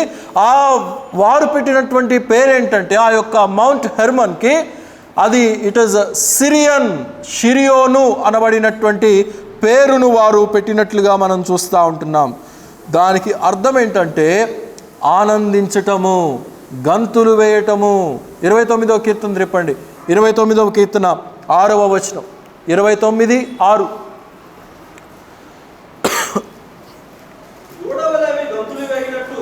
దూడవలే అవి గంతులు వేయినట్లు ఆయన చేయును. చూసారా, సిరియోను అనబడినటువంటి మాట అక్కడ చెప్పబడింది. కనుక ఆ సిరియోను అనగా హెర్మోను పర్వతము మీద ఉన్నటువంటి ఆ అనుభవంలో ఉన్నటువంటి విశ్వాసి అనుభవం ఏ రీతిగా ఉంటుందంటే, ఆత్మీయత ఏ రీతిగా ఉంటుందంటే, అది గంతులు వేసినట్లుగా ఉంటుంది. ఒక ఆవు పిల్ల గనక ఏ రీతిగా అయితే గంతులు వేస్తుందో, ఆవు పిల్ల ఎప్పుడు గంతులు వేస్తుందో చెప్తారా? ఆవు పిల్ల ఎప్పుడు గంతులు వేస్తుంది? తన తల్లి దగ్గర పాలు త్రాగినప్పుడు ఎంతో గంతులు వేస్తుంది. కడుపు నిండా ఆ యొక్క ఆవు దగ్గర, తల్లి అయినటువంటి ఆవు దగ్గర కడుపు నిండుగా ఆ యొక్క కాఫ్ పాలు తాగినప్పుడు ఎంతో పరవశించిపోయి చెంగునది గంతులు వేస్తుంది. It will rejoice. ఇప్పుడు కాలంలో అంతా మారిపోయింది అనుకోండి, ఏదో ఒక 2 నిమిషాలు దానికి కావాల్సినటువంటి కొన్ని పాలు ఇచ్చేసి తర్వాత ఈ ఫార్మర్స్ ఏం చేస్తారంటే దానికి గడ్డో ఏదో ఒకటి ఇచ్చేస్తూ ఉంటారు. పరిపూర్ణంగా పాలు ఇవ్వట్లేదు, వేరే ఆ పాలను మిండుకొని బిజినెస్ చేసుకుంటూ ఉంటున్నారు. అయితే విశ్వాసి యొక్క అనుభవము షిరియోను అనబడినటువంటి ఆ యొక్క సిరియన్ మౌంటైన్లో దాచబడినటువంటి అనుభవంలో ఉన్నటువంటి విశ్వాసి దేవుని యొక్క ఆత్మీయతను బట్టి, దేవుని యొక్క ఆశీర్వాదాన్ని బట్టి, దేవుడు తనను ఉన్నతమైనటువంటి స్థలములో ఉంచటాన్ని బట్టి గంతులు వేస్తారు ఆత్మీయంగా. It is a meaningful rejoicing. అర్థము లేనటువంటి గంతులు కాదు. నేడు అనేక సంఘాలలో అర్థము లేనటువంటి గంతులు వేస్తున్నారు. వెర్రి గంతులు, పిచ్చి గంతులు. ఎవడెందుకు ఎగురుతున్నాడో తెలీదు, ఎవడెందుకు డ్యాన్స్ చేస్తున్నాడో తెలీదు. ఆ స్టేజ్ మీద ఉండేవాడు వేస్తాడు, వీళ్ళు వేస్తారు. దానికి తగిన రీతిలో స్టేజ్ని డెకరేట్ చేస్తూ ఉంటారు. కలర్ఫుల్ లైట్లతో, పొగ మంచులతో దానిని కప్పేసి, అక్కడ కూడా మంచే. హైదరాబాద్లో జాలదన్నట్టు, ఎల్బీ స్టేడియంలో జాలదన్నట్టు, గుంటూరులో, విజయవాడలో ఎక్కడ స్థలం దొరికితే అక్కడ స్థలం దొరికి అక్రమమును చాటుతున్నారు. వీళ్ళు క్రీస్తు సువార్తను చాటట్లేదు. వెర్రి గంతులు, పిచ్చి కేకలు, ఆత్మీయత లేనటువంటి ఆనందము. యువత అక్కడ పోయి ఏం నేర్చుకుంటుంది? What the youth are learning from these kind of preachers nowadays. ఇలాంటి సేవకులాగా వేషధారణ కలిగినటువంటి దొంగ అపోస్తులు బయలుదేరుట ద్వారా వాక్యము ప్రకటించబడవలసినటువంటి రీతిలో ప్రకటించబడట, దానికి తగినట్లుగా పిచ్చి పిచ్చి మ్యూజిక్లు, దానికి తగినట్లుగా బ్యాండ్లు, దానికి తగిన రీతిలో. మొన్న జాన్ మెకార్థర్ గారు చనిపోయారు కదా, 3-4 నెలల క్రితం. ఆయన చనిపోక ముందు ఒక ఇంటర్వ్యూలో హిల్ సాంగ్ అనబడినటువంటి ఒక ప్రఖ్యాతిగాంచినటువంటి ఇంగ్లీష్ దేవుని పాటలు పాడేటువంటి వారు ఉన్నారు. మంచిదే, మంచి పాటలు పాడతారు. హిల్ సాంగ్ అని ఆ రీతిగా ఆ బ్యాండ్కు తగినటువంటి వారు చాలామంది పాపులర్లో ఉన్నారు. వారు బ్యాండ్స్ పెట్టుకొని వారు చేసేటువంటి మ్యూజిక్ ద్వారా యువత వచ్చి సరి అయినటువంటి పద్ధతుల్లో ఆరాధిస్తున్నారా, లేకపోతే ఎగురుళ్ళు, దూకుళ్ళు, డ్యాన్సులు, అక్కడ అనేక రకాలైనటువంటి ఈ లోకంలో క్లబ్బుల్లో, పబ్బుల్లో ఉన్న రీతిల్లో ఇవి తయారైపోతున్నాయి అని చెప్పి ఆయన జాన్ మెకార్థర్ గారు ఒక ఇంటర్వ్యూలో చెప్తా ఉంటున్నారు. అంటే వాళ్ళు దేవుని పాటలే పాడుతున్నారు, దేవుని వాక్యాన్నే ప్రకటిస్తూ ఉంటున్నారు, కానీ అది ఏ కోణంలో ప్రకటిస్తూ ఉంటున్నారు? What is the module they have chosen to preach the word of God అనేది చాలా ప్రాముఖ్యమైనటువంటిది. నేడు యువత దాన్ని అర్థం చేసుకోవట్లేదు. గనుక ఆ వెర్రి గంతులు, పిచ్చి గంతులు కాదు దేవుడు ఇక్కడ చెప్తుంది. షిరియోను అనబడినటువంటి అనుభవంలో ఉన్నటువంటి ఆ విశ్వాసి ఒక మీనింగ్ఫుల్ రిజాయిస్ అనేది ఆత్మీయతతో కూడినటువంటి ఆనందము, పరలోకపు ఆనందం, వాక్యపు వెలుగులో ఉన్నటువంటి ఆనందం. విశ్వాసి తెలుసుకోవలసినటువంటి ఆ యొక్క సన్నిధిలో ఉండేటువంటి ఆనందము అనే దాన్ని గురించి ఇక్కడ పరిశుద్ధాత్ముడు మనకు తెలియచేస్తున్నట్లుగా మనం చూస్తూ ఉంటున్నాం. కనుక పరవశమైపోవాలి. దేవుని వాక్యం మన చెవిన పడుతుంటే మన హృదయము పరవశించిపోవాలి. దేవుడు నాతో మాట్లాడాడు ఈరోజు. God has spoken to me. దేవుడు నన్ను ఏ రీతిగా బలపరుస్తున్నాడు అనే దానిని బట్టి మన హృదయాలు పరవశించిపోవాలి. మనం ఏ రీతిగా దేవునిలో ఎదుగుతున్నామో దానిని బట్టి మన హృదయము పరవశించిపోవాలి. చాలామంది దేవుని సన్నిధిలోనికి వస్తారనే కానీ అసలు ముఖంలో ఎలాంటి చలనము ఉండదు. ఏడుస్తున్నారో తెలీదు, సంతోషిస్తున్నారో తెలీదు, బాధగా ఉంటున్నారో తెలీదు, డిప్రెస్ అయిపోతున్నారో తెలీదు. ఎల్లప్పుడూ అలా ఉంటారు. ఏదో ₹1,00,00,000 లాటరీ పోయినట్టుగా ఉంటారు. రైనార్డ్ బాంకే అనబడినటువంటి ఒక దైవజనుడు జర్మన్, ఇదివరకు కూడా చెప్పాను, జర్మనీ సేవకుడు. ఆయన చెప్పినటువంటి మాట ఏంటంటే, ప్రపంచంలో అనేక మంది పాటలు పాడుతూ ఉంటే ఎంతో ఉత్సాహం కలుగుతుందంట. కానీ జర్మన్స్ మాత్రము సంఘాల్లో వచ్చారంటే మాత్రం నిశ్శబ్దంగా ఉంటుందంట. ఎలాంటి ఉత్సాహం ఉండదు, ఎలాంటి ముఖ వర్చస్సు కనబడదు, ఎలాంటి చేంజ్ ఆఫ్ బిహేవియర్ సంఘంలో కనబడదు. వచ్చిన వాళ్ళు అలాగే వస్తారు, అలాగే వెళ్తారు, ఎలాంటి చేంజ్ ఉండదు. అయితే ఆయన మాట్లాడుతూ చెప్పింది ఏంటంటే, ప్రకటన గ్రంథంలో ముద్రలు విప్పుతూ ఉన్నప్పుడు ఒక అరగంట సమయము పరలోకమంతా కూడా నిశ్శబ్దంగా ఉన్నది. అది వేరే సందర్భంలో చెప్పబడినప్పటికీ కూడా ఆ ముద్రలు విప్పినప్పుడు పరలోకమంతా కూడా అరగంట సేపు ఎందుకు నిశ్శబ్దంగా ఉన్నది అని అంటే, ప్రపంచంలో ఉన్నటువంటి విశ్వాసులందరూ కూడా పరలోకంలోనికి వచ్చేటప్పుడు అందరూ దేవదూతలు ఆనందిస్తారు, సంతోషిస్తారు. కానీ ఈ జర్మనీకి సంబంధించినటువంటి విశ్వాసులు పరలోకంలోనికి ఎంటర్ అవుతున్నప్పుడు పరలోకం అంతా కూడా నిశ్శబ్దంగా ఉంటుందంట. దేవదూతలు కూడా నోరు మూసుకొని ఉంటారంట. అంటే వీళ్ళు నేర్పించేశారు, దేవదూతలకు కూడా నేర్పించారు. అది ఎగ్జాంపుల్గా, వాస్తవం కాదనుకోండి, అది వేరే ప్రకటన గ్రంథంలో చెప్పబడింది, వేరే మాట. ఉదాహరణగా ఆ మాట చెప్పబడింది. జమైకన్స్ ఉన్నారు ఆఫ్రికా దేశంలో. జమైకన్స్ వారు ఎంతో ఉత్సాహం, ఎంతో పట్టుదలతో వారు ఒక మాట మాట్లాడినా కానీ, ఒక పాట పాడినా కానీ వారి యొక్క ఉత్సాహం ఏమవుతుందంటే, ప్రక్కనోని కూడా క్రింద పడేస్తాడా అన్నట్టుగా వారి యొక్క ఉత్సాహం కనబడతా ఉంటుంది. అలాగని వచ్చే ఆదివారం నుంచి మిమ్మల్ని డ్యాన్సులు ఏమని నేను చెప్పట్లేదు, కానీ మన యొక్క ఆత్మీయమైనటువంటి ఉత్సాహము దేవుని పట్ల అంతగా కనపరచబడాలి, ఇతరుల్ని రగిలించే రీతిగా, ఇతరుల్ని మండించే రీతిగా. ఎందుకంటే you are in the mount of Hermon. దేవుడిని ఇలాంటి అనుభవంలో ఉంచినప్పుడు నీ అనుభవము ఇతరులు కూడా ప్రతిస్పందించే రీతిలో కనబడాలి అనేది తెలియచేస్తూ ఉంటాడు. సమయం అయిపోతుంది, గొంతు బాగాలేదని ఒక అరగంట చెప్పి ముగిద్దాం అనుకున్నా కానీ పరిశుద్ధాత్ముడు ఆపనీయట్లేదు. 4వ మాట మనం చూసినట్లయితే, ఈ యొక్క హెర్మోను పర్వతము అర్ధ భాగము మనష్షే గోత్రీకులకు అది కేటాయించబడింది. యెహోషువ ద్వారా వాగ్దాన దేశంలోనికి ప్రవేశించబడినటువంటి ఈ యొక్క 12 గోత్రాలకు యెహోషువ ఏం చేశాడంటే, అక్కడ చీటీలు వేశాడు. చీటీలు వేసి ఏ గోత్రానికి ఏ భాగం కావాలో వారికి ఏ భాగాన్ని దేవుడు, ఏ భూభాగాన్ని దేవుడు కేటాయించాడో, ఏ భూభాగంలో వారిని దేవుడు నివసించమంటున్నాడో అక్కడ తెలియచేసినప్పుడు, ఈ యొక్క హెర్మోను అనబడినటువంటి ఈ యొక్క భూభాగం ఏదైతే ఉన్నదో, మౌంటైన్ రేంజ్ ఏదైతే ఉన్నదో, అది మనష్షే గోత్రీకులకు అర్ధ భాగము అనుగ్రహించబడింది అని మనం చూస్తూ ఉంటున్నాం. ఈ యొక్క మనష్షే గోత్రము రూట్ ఎక్కడి నుంచి వచ్చింది అని అంటే, యోసేపులో నుండి వచ్చింది. యోసేపు మరి బానిసగా ఐగుప్తు దేశానికి అమ్మివేయబడ్డాడు.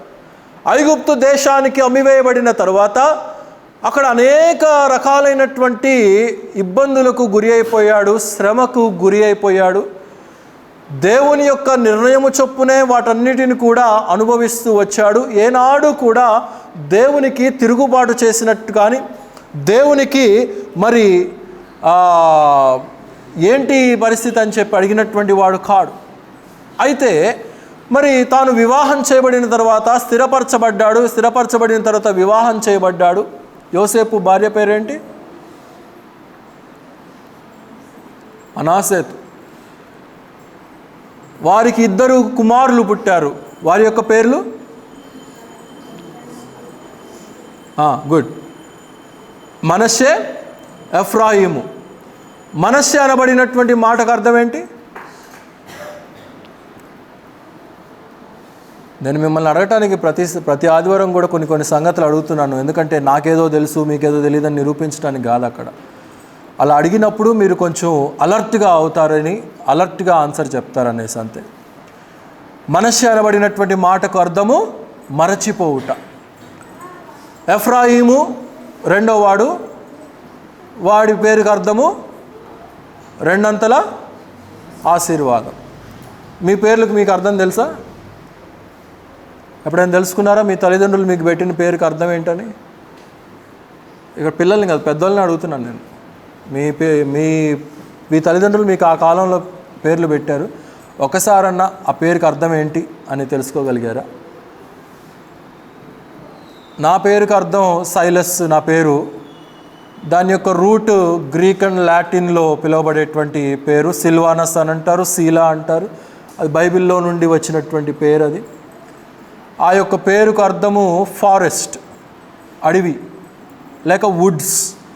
ఎందుకు అనంటే రోమన్స్ ఏం చేసేవాళ్ళంటే, అడవుల్లో నివసించేటువంటి రోమన్స్, ఆ కాలంలో అడవిలో నివసించేటువంటి రోమన్స్ ఏం చేసేవాళ్ళంటే ఆ చెట్లను నరికి ఆ చెట్ల మొద్దులతోటి ఒక రూపాన్ని వారు సిద్ధం చేసుకొని దానిని వారు పూజించి దానికి సిల్వనస్ అనబడినటువంటి పేరును పెట్టారు. అంటే వుడ్లో నుంచి తీయబడింది కనుక, చెట్టులో నుండి తీయబడింది కనుక దానికి ఆ పేరును వారు పెట్టారు.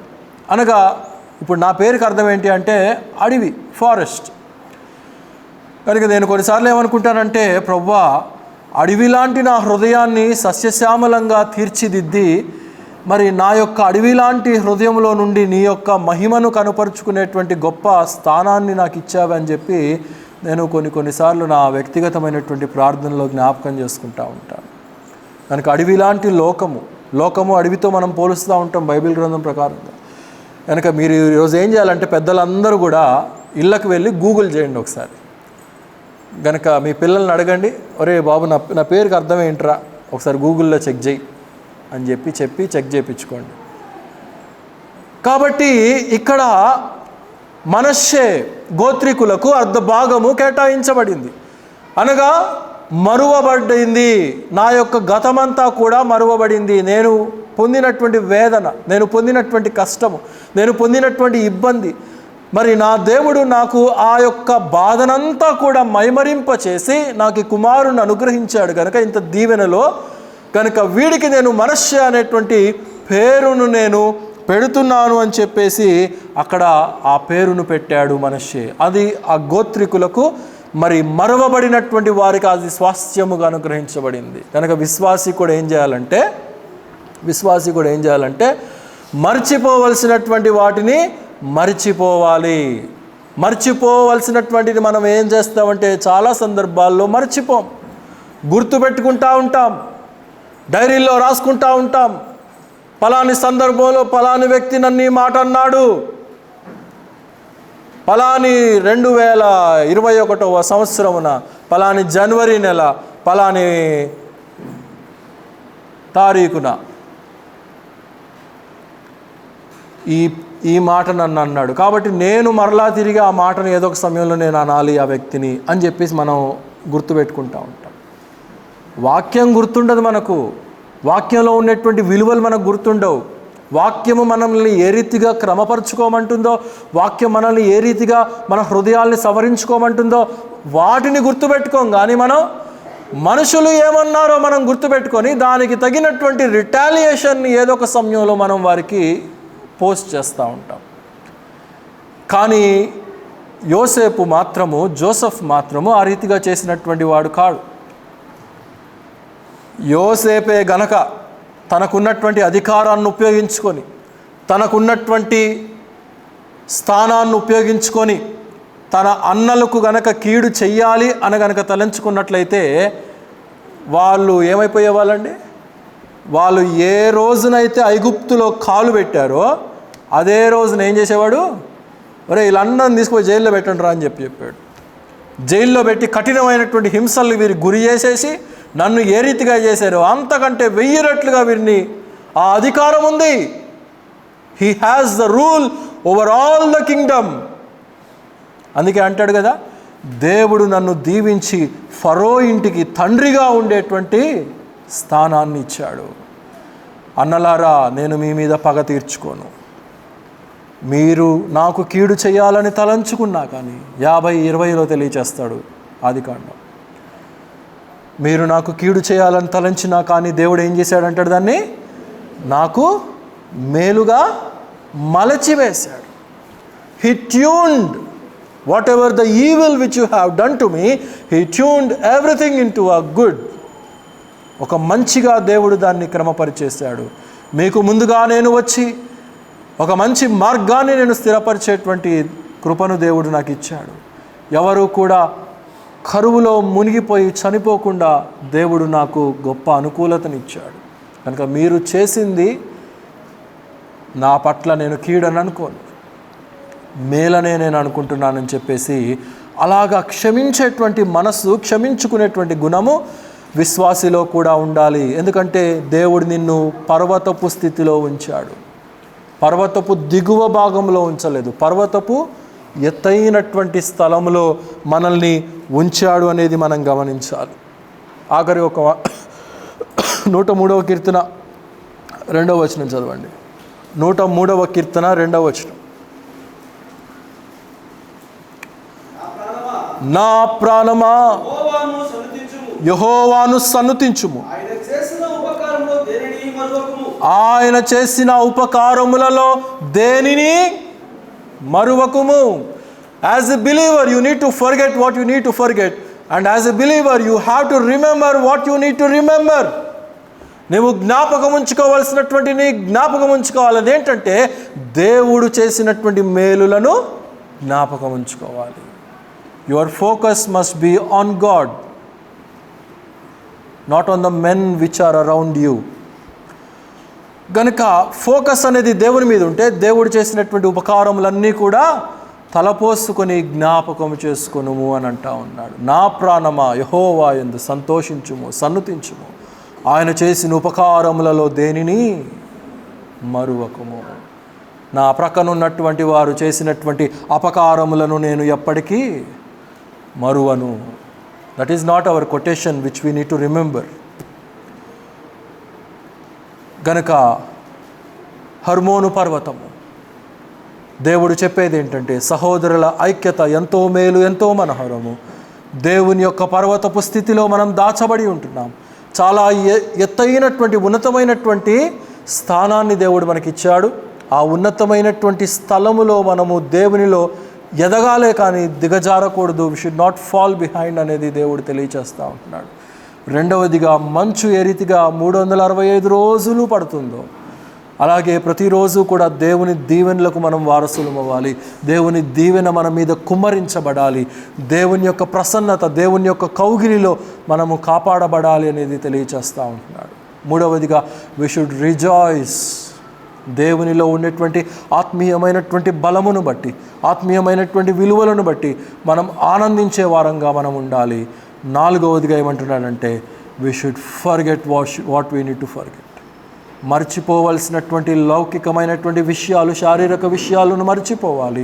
గుర్తుపెట్టుకోవాల్సినటువంటి ఆత్మీయ విషయాలను, దేవుని మేళ్లను, దేవుని ఉపకారాలని మనం జ్ఞాపకం ఉంచుకొని దేవునిని సేవించాలి, మహిమపరచాలి, ఘనపరచాలి అనే సత్యాన్ని మనకు తెలియచేస్తూ ఉంటున్నాడు. దేవుడి కొద్ది వాక్య భాగాన్ని మనందరి హృదయాల్లో నిండార్లుగా దీవించును గాక. ముగింపు ప్రార్థన. పరలోకంలో ఉన్నటువంటి మా ప్రియ ప్రభువా, మా యేసయ్య, ఈ యొక్క మధ్యాహ్న కాల సమయంలో నాయన 133వ కీర్తనలో నుండి సహోదరుల యొక్క సహవాసము, సహోదరుల యొక్క అనుభవం అనగా సంఘము మీ స్వరక్తము చేత కొనబడి వెలుపలికి తీయబడినటువంటి సంఘము ఏ రీతిగా ఉండాలో, సహోదరులు సహోదరీలు ఏ రీతిగా మీ యొక్క అన్యోన్యమైనటువంటి సహవాసము ద్వారా కలిగేటువంటి ఆ యొక్క సామీప్యత, ఐక్యత, ప్రేమ, అనురాగములు మేము అంతకంతకు అభివృద్ధి పరుచుకునే వారంగానే ఉండాలనేది మీ యొక్క ఉద్దేశం. మీ యొక్క పరిశుద్ధాత్మ మా మీద కుమ్మరించేటువంటి ఆ యొక్క నూనెను మేము నిత్యము కూడా మీకు ఆపాదించుకోవలసినటువంటి వారమై ఉంటున్నాం. మీరు మమ్మల్ని ఆవరించి ఉన్నారు. మీరు మమ్మల్ని మీ యొక్క కౌగిలిలో భద్రపరుచుకొని ఉన్నారు. మేము ఉన్నతమైనటువంటి విశ్వాసులంగానే ఉండాలి కానీ దిగజారిపోయేటువంటి వారంగా ఉండాలని మీ ఉద్దేశం కాదు. అలాగే మీ యొక్క దీవెనలకు మేము పాత్రులం అవ్వాలని కానీ మీ యొక్క కోపానికి మేము పాత్రులం అవ్వాలనేది కాదు మీ యొక్క ఉద్దేశం. అలాగే మీలో ఆనందించే వారముగానే మేము ఉండాలి కానీ ఏ క్షణమున కానీ దుఃఖపడేటువంటి వారముగా ఉండకూడదనేది మీ యొక్క ఉద్దేశం. పాపానికి అవకాశం ఇస్తే మాకు దుఃఖమే, వి ఫీల్ డిప్రెస్డ్. కానీ మేము మీలో ఉన్నటువంటి మాధుర్యతకు మేము ప్రాముఖ్యత ఇస్తే ఎంతో గొప్పదైనటువంటి ఆనందం. అందుకే మీ యొక్క లేఖనాలు తెలియచేస్తూ ఉంటున్నాయి, నేను మరలా చెప్పుదును మీరు ఆనందించుడి అని చెప్పి మీ యొక్క లేఖనాలు తెలియచేస్తూ ఉంటున్నాయి. మీలో ఉన్నటువంటి అనుభవము అలాంటిది, హెర్మోనులో ఉన్నటువంటి అనుభవం అలాంటిది కనుక నాయన, అలాంటి అనుభవం మర్చిపోవలసినటువంటి వాటిని మేము జ్ఞాపకం చేసుకొనక సంవత్సరాంతములోనికి మేము వెళ్తూ ఉంటున్నాము కనుక ఇంకొక 2 నెలలే మా ముందు ఉన్నాయి. మీరు అక్కడ ఏ సమయంలోనైనా జరగవచ్చు, ఏ క్షణములోనైనా మేము ఎత్తబడవచ్చు. కాబట్టి మా ప్రియ ప్రభువా, మేము మీరు చేసినటువంటి మేలులను మేము జ్ఞాపకం చేసుకొని కృతజ్ఞులమై మేము జీవించగలుగుటకు మాకట్టి జ్ఞానమును దయచేయమని ప్రార్థన చేయుచుంటున్నాం. యూట్యూబ్ ద్వారా కూడా వీక్షిస్తున్నటువంటి అనేకమైనటువంటి బిడ్డలు, వందలాది మంది మా యొక్క సంఘ కార్యక్రమాలను మేము వారి ముఖమును చూడకపోయినా కానీ వారు మిమ్మల్ని ప్రేమించి మా యొక్క సంఘ కార్యక్రమాలను వీక్షిస్తూ ఉంటున్నారయ్యా. అందును బట్టి వందనాలు. నిండారులుగా దీవించండి. పౌలు చెప్పినట్లుగా ముఖము చూడనటువంటి వారి కొరకు కూడా నేను ప్రార్థన చేస్తున్నానని చెప్పి తెలియచేశాడు. అవును నాయన, వారి కొరకు మేము ప్రార్థన చేయించుంటున్నాం. వారిని, వారి కుటుంబాలను, వారి బిడ్డలను నిండారులుగా దీవించండి. సంఘంలో వచ్చినటువంటి ప్రతి కుటుంబాన్ని కూడా నిండారులుగా దీవించండి. ప్రతి ఒక్కరి మీద మీ యొక్క దీవెనాశీస్సులు కుమ్మరించమని ప్రార్థన చేయుచుంటున్నాం. వినయమైనటువంటి మనస్సు, ప్రేమను కుమ్మరించేటువంటి మనస్సు, మిమ్మల్ని సేవించేటువంటి మనస్సు ప్రతి ఒక్కరికి అనుగ్రహించమని ప్రార్థన చేయుచుంటున్నాం. ఈ వారంలో ప్రకటించబడినటువంటి సంఘ కార్యక్రమాలన్నీ కూడా ఎలాంటి ఆటంకము లేకుండా చక్కగా సజావుగా జరగగలుగుటకు మీ యొక్క అనుకూలతను దయచేయండి నాయన. అలాగే చంటి బిడ్డలు ఉంటున్నారు, కావలసినటువంటి ఆరోగ్యాన్ని దయచేయండి. వయసులోను జ్ఞానంలోను పెంచి పెద్ద చేయమని ప్రార్థన చేయుచుంటున్నాం. సండే స్కూల్ బిడ్డలందరినీ కూడా నిండారులుగా దీవించండి. యవన బిడ్డలను మీరు దీవించండి. చదువుల్లో కావలసినటువంటి జ్ఞానాన్ని మెండుగా వారికి అనుగ్రహించమని ప్రార్థన చేయుచుంటున్నాం. లోకంలో ఉన్నటువంటి పాపానికో, లోకంలో ఉన్నటువంటి యువత ప్రేరేపణలకు వారు ప్రేరేపితులు కాకుండా వారు మీ యొక్క భద్రతలో కాపాడబడగలుగుటకు మీ యొక్క జ్ఞానాన్ని అనుగ్రహించమని ప్రార్థన చేయుచుంటున్నాం. మీ యొక్క దీవెన ఆశీస్సులతో మమ్మల్ని నింపి వాతావరణాన్ని కూడా నాయన మీరు అనుకూలపరిచి మమ్మల్ని ముందుకు నడిపించుదురని యేసుక్రీస్తు వారి ఘనమైనటువంటి నామములో మిమ్మల్ని స్తుతించి ఘనపరిచి అడిగి వేడుకొనుచున్నాము తండ్రి. ఆమేన్.